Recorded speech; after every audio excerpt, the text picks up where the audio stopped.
Hi, this is Frank Spillers with Global Horizons. This is Frankly Speaking. We're ready to hit the road and we're going to be gone for a while here. We're going to Washington, D.C. to help an organization with some strategic planning. No, unfortunately, it's not Congress and it's not the White House. So we'll just have to put that one aside for a different day. But maybe the principles that I'm going to give you here would help.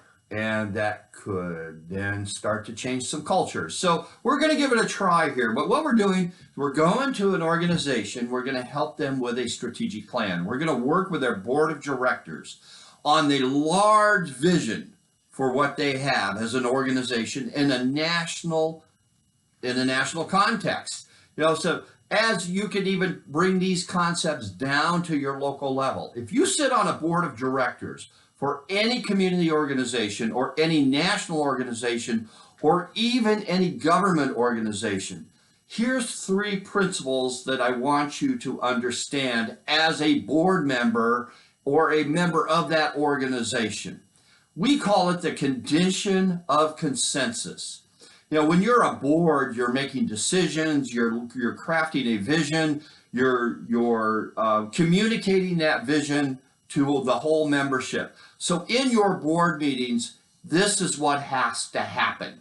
When the leaders of an organization get together, the first thing that has to happen is answer these questions. 1, do you understand the question or the issue at hand? In other words, if you don't understand it, ask more questions. Get clear about the process. Get clear about the policy that you are about to make.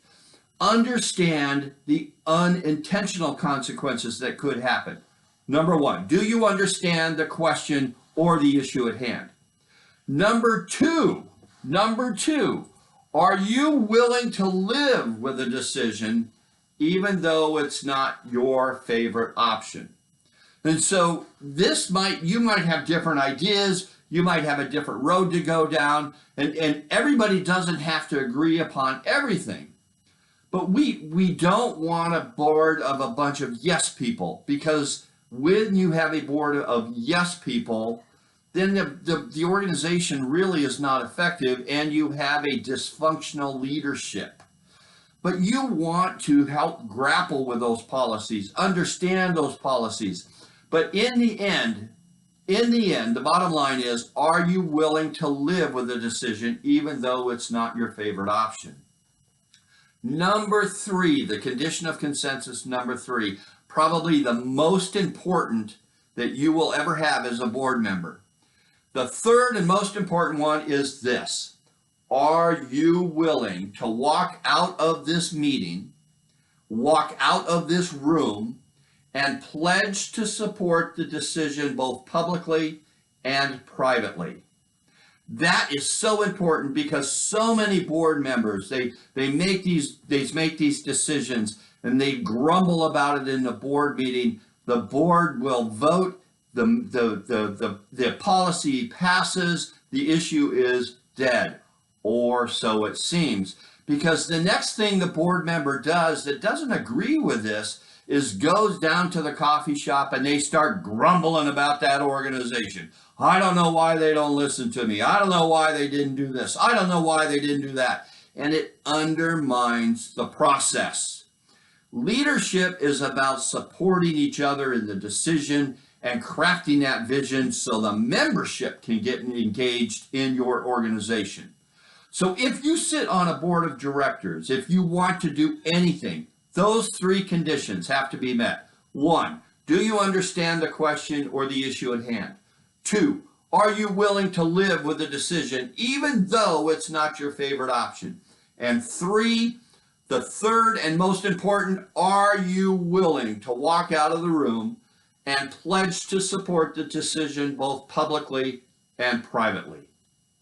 When you build environments and when you build the culture of an organization, the board of directors is the most important part of that organization. They craft the vision and they communicate the vision.